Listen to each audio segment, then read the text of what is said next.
Everything's under control. Sorry, folks. Sure. So we're going to move on to topic number 2 now, which comes from our friends over at Fresh Baked. So Dave did a video the other day where he dedicated a few minutes to Universal. And this is interesting. I guess he received a survey from Universal asking a lot of questions it was pretty interesting, the questions they were asking. Because, we know as Disney fans, when Disney puts questions in surveys, it's not by accident. I'm sure it's the same thing with Universal. So he was kind of making an intellectual sort of, I guess, intellectual assumption or kind of deducting certain things from the survey. Mm-hmm. So we're going to play what he had to say here. And then on the other end of it, we'll kind of break it down and give our opinions. Go ahead. Oh, go ahead, Vash. I'm sorry. Oh, 100%. Absolutely. We will definitely break this down. But there's also a survey that Disney themselves put out that references Universal as well. So they are definitely, attempting to see what the guests of each respective resort is actually, doing, what their mindset is and so forth. And I want to play that one as well. Absolutely. So let's go ahead and play this first. And we'll get into it, and then we'll play that other one later. Absolutely. How do you like that reservation system? Now we're talking. Universal doesn't have a reservation system. Are they thinking about doing it? Keep in mind, they're not asking this for fun. This is not just idle chit-chat that they're having here. There's a purpose to this. The purpose is they're probably thinking about it. They would ask this question only if they were considering doing this themselves, which, by the way, should be another clue for those observing this situation that the reservation system isn't so much about inventory management or cast management. It's about putting guests in the park when you want them, what days and what times you want them. Universal is watching, they're observing, and they may have noticed or maybe being told that it's working with respect to Disneyland being able to get, they've turned guests who normally only go on the weekends, and they've turned us into weekday visitors. That's a win. Because I'll tell you what, I went to Universal, a couple months ago on a weekday. Dead as disco. I walked onto every attraction, including some of the biggest ones. But then I went later, a few weeks ago on a Saturday, and I'll tell you what, I was very grateful that I had upgraded my pass to include the Express, the Platinum Pass with the Express. And I was able to use their Fast Pass system because the waits were an hour or more. So I think Universal they want to do something like that. I do think that they're very interested in getting guests into the park more often on a weekday. By the way, there you go. It's a fascinating argument that Dave is making here, and look, I mean, I don't think he's too off base in that. I think they're surveying it for a reason. I think from a business perspective, I think we all can kind of agree. I think that from a business perspective, the reservation system at Disney makes a lot of sense. I mean, Chapek is kind of a genius when it comes to this kind of like yield management business corporate thing, right? Yes. So there's no doubt it's beneficial to the executives and to the company, right? Yeah. So I can definitely see what Dave is saying here in that, okay, Universal's a big company too. I mean, it's owned by Comcast, and they're looking to sort of duplicate like that same kind of financial success, so to speak. And they're putting their feelers out a little bit, saying, okay, well, what do our fans think about that? Is there an appetite for that? Now, I don't think there is. I think the reservation system is extremely unpopular at Disney, very unpopular. I can't imagine that the Universal surveys in regards to that are on the positive side for reservations. I can't even fathom that. But I do think the surveys are not by accident. And I do think they are kind of the fact that those questions are there. I would kind of agree with Dave that I think that they're definitely considering it. Will it happen? Probably not. I would generally agree with that for sure. I've always described the reservation system, and I think Dave points this out nicely as like buttered toast, right? You slice off the stick of, the little end of butter right there. You put it on the toast, right? And honestly, if you don't spread it out with a butter knife, well, that's what it was before the reservation system. You got all this butter right here and on other parts of the bread, right? you don't have much butter. Similar to how it worked before a reservation system, where people, really went on the weekends, but they just didn't necessarily go on the weekdays. And what the reservation system is just taking that butter knife and just spreading out that butter across the toast, right? Yep. In a similar way here, people are like, oh, I'm locked out of Saturday. Maybe I'll go on a Monday, Tuesday, or Wednesday, and so forth. I think a lot of that too can be accomplished with pricing. With different pricing structures. From what I understand, Universal has implemented a system like that. But to Fresh Bake's credit here, I mean, he did go on those weekdays, and he did find that it was, there was some lack of attendance there. And I think operationally, I think a theme park proprietor would like to implement a system like that to better balance out those crowds. That way, you don't have to necessarily, feast or famine kind of thing, right? You have a balanced operation. But at the same time, it's like the kind of overhead that you have to implement a system like that, the kind of guest feedback that you get, I would tell Universal, I don't think I don't think you want to go this route. And maybe that's what they were probing. Maybe they were probing, hey, just how unpopular is this kind of thing? Right. Which, by the way, might be considerable, because there's another survey that speaks to this. But before I play it, OG, any more thoughts from you on this, sir? No, I think, look, these surveys, they're feelers. These surveys are always they're kind of feelers. They kind of sense what a certain audience is kind of feeling, where they're kind of at. And I think Universal is kind of dipping their toe in it. I think Universal, from a business perspective, like I said before, I think they're interested in it. I just don't think that they're not really sure how their audience would necessarily, respond to that. I do think it's interesting, though, that the reservation system at Disney, like you said, and Dave has mentioned, it's spreading those crowds out. I wonder if there's a correlation between Disney being able to spread those crowds out and fill those weekday spots in, and Universal being so dead on the weekdays. Like, if everyone's going to Disney on the weekdays because they have to because of that reservation system, is that impacting Universal's numbers on the weekdays? That's an interesting thing to think about. I don't know if there's a connection, but there might be. There might be. It's an interesting point. I didn't really necessarily realize that, but there's definitely a lot of overlap between the Universal guest and the Disneyland guest.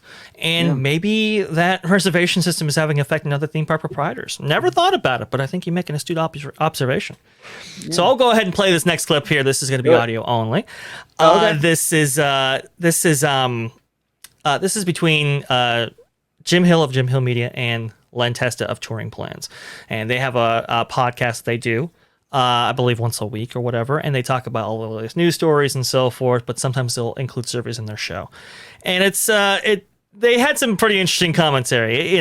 They produce a good show for sure, but this one was particular on the nose for what we're talking about here. And Disney might know a thing or two about what they're doing, and I think it's quite fascinating. So here we go.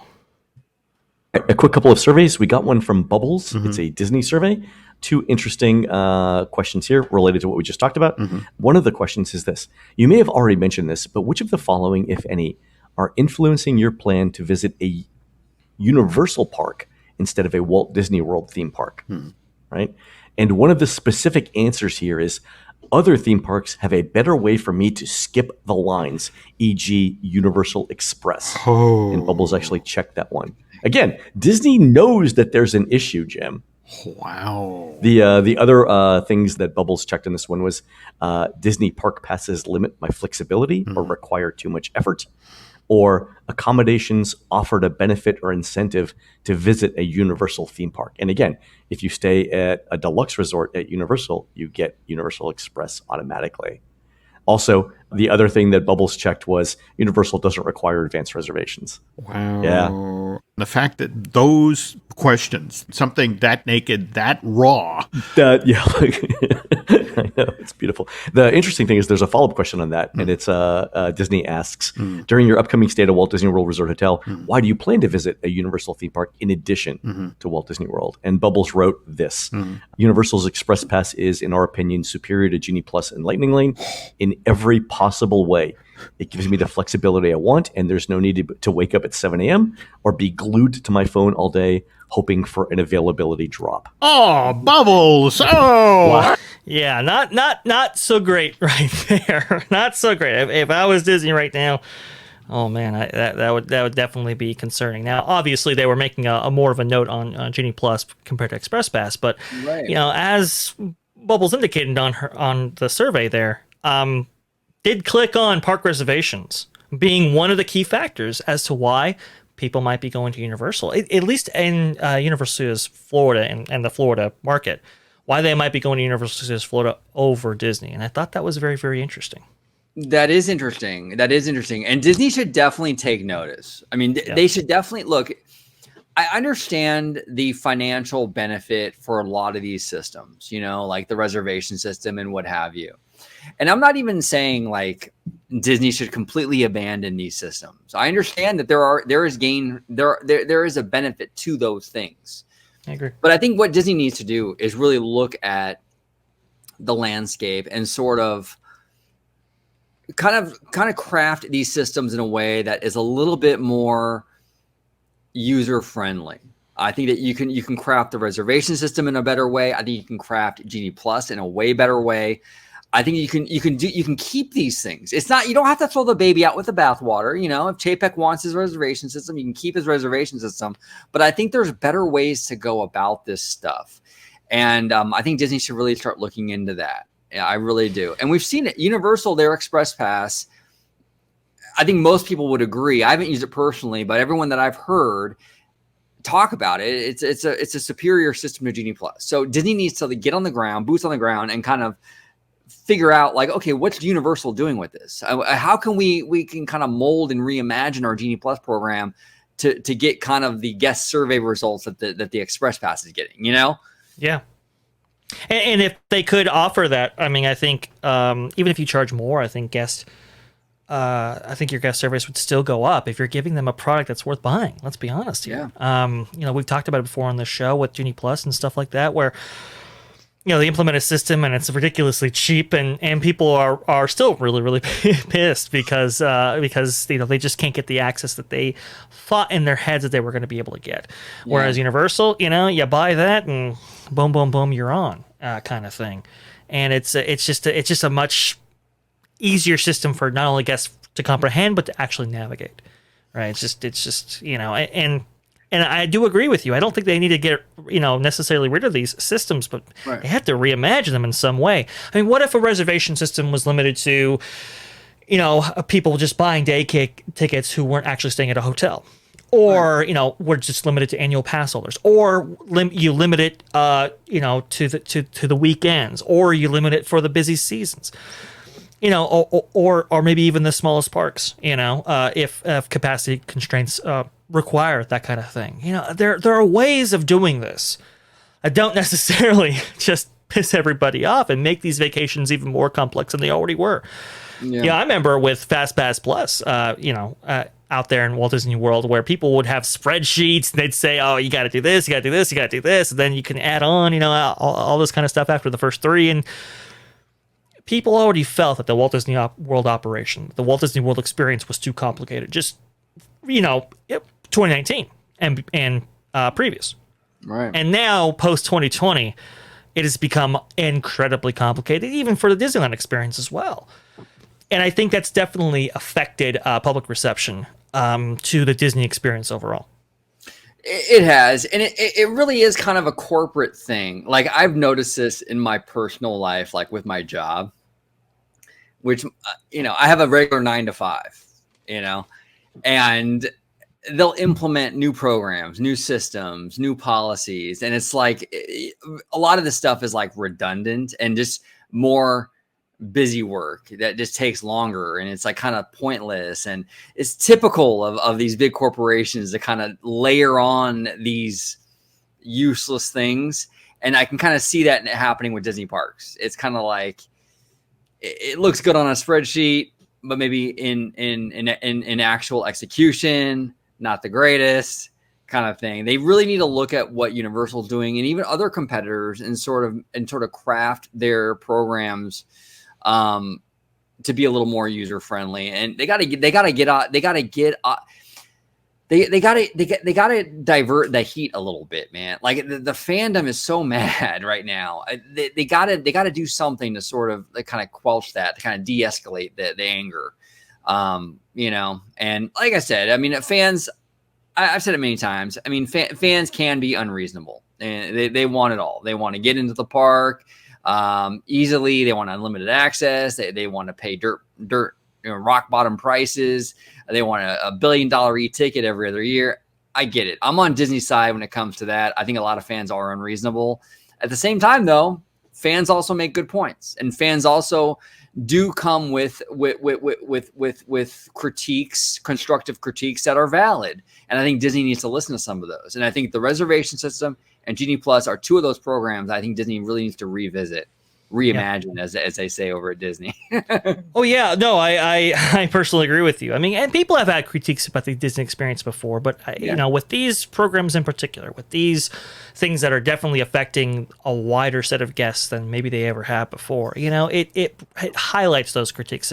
It makes them bubble up to the top, so to speak, and it dominates the conversation. And I hope Disney's listening. Now, some of it's Disney's doing, where we talked about on previous shows how Walt Disney World is a little bit underbuilt, right?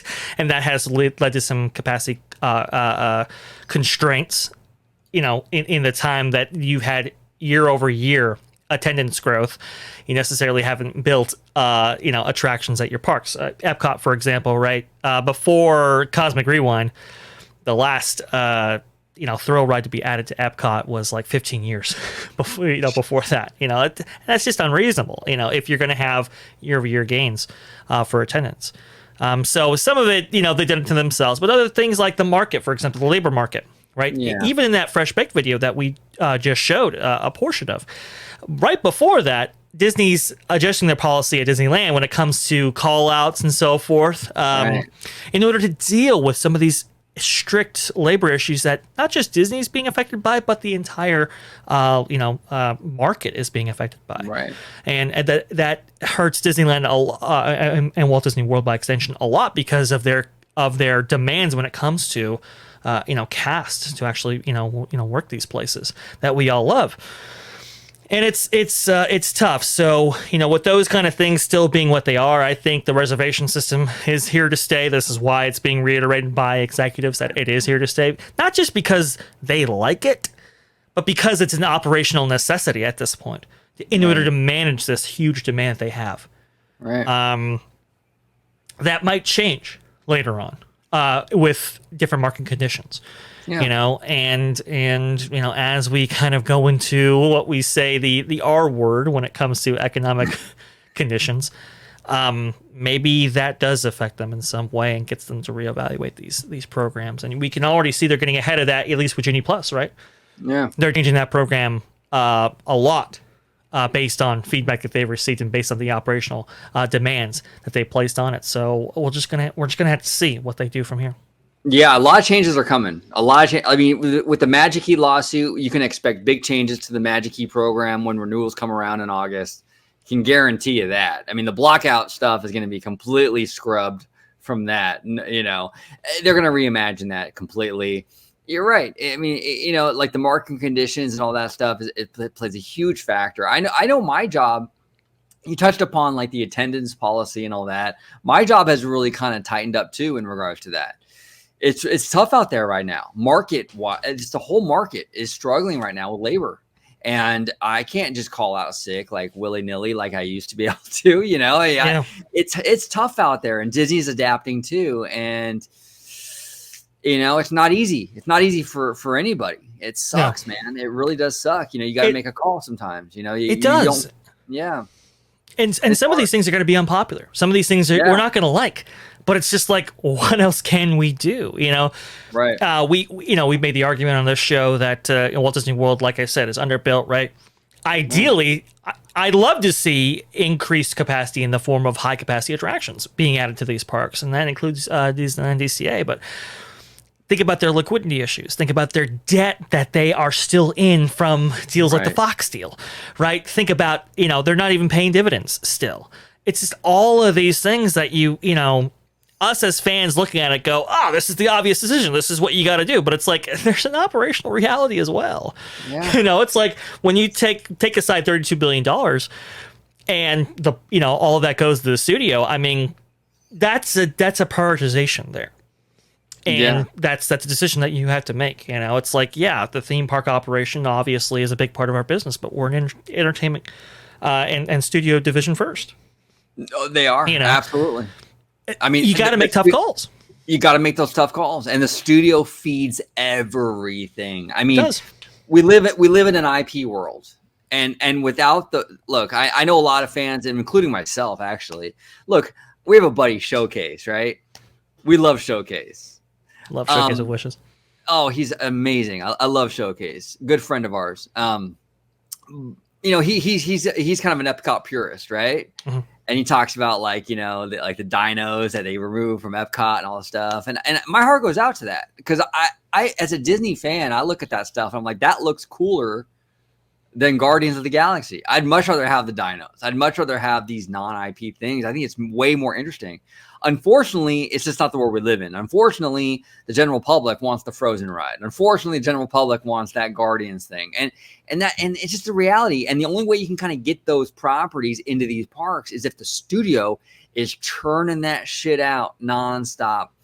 And that's why I think Disney's really focusing on that studio side, because it really is kind of like the heartbeat of the whole operation. It really is. It does. And as a heartbeat, it provides blood to the entire system, right? And that includes the theme park division. If the studio division ain't doing well, the theme park division will suffer because of it. And everybody's like, well, that's not true. Well, trust me, during like the, you know, late 60s, 70s, and early 80s, that was definitely the case up until Michael Eisner came in and said, hey, we got to get the studio back on board, and that'll fuel the parks, and it did, right? But that's why we had, you know, some stuff in the 70s that wasn't the best or wasn't themed to necessarily an IP that people wanted, because they just weren't churning out things that appealed to people. And Tony Baxter was a big advocate for IP, interestingly enough, because it's like it's a shortcut that you could use as a storytelling device for your attraction. You don't require the setup. People have a built-in love of the franchises that we produce, and just on that alone, that'll book vacations and that'll allow for a better experience in the end. So, I mean, again, I do agree with the prioritization of the studio division, no question. Do I agree that maybe maybe $30 billion worth, and then leaving almost nothing for the theme park side? I'm not necessarily going that far, but if you're going to prioritize one thing over another, these are the kind of decisions you make. You know, we're just going to have to see how this all kind of shakes out. Yeah, no, 100%. And that whole thing is kind of changing too. Like Wall Street's sort of souring to this idea of just like this narrow focus of subscribers for the streamers. Right. They're starting to want to see some results with the money. 100%. So I think we're going to see a little bit of slowdown, a little bit with some of the spending for these streamers. At least for Disney Plus, we might see some additional spending for theatrical production for theatrical release. Right. That kind of thing. 100%. Sector 2. Malfunction in Sector 2. All droids will be shut down for reloading of labor programs. Stand by for power disconnect.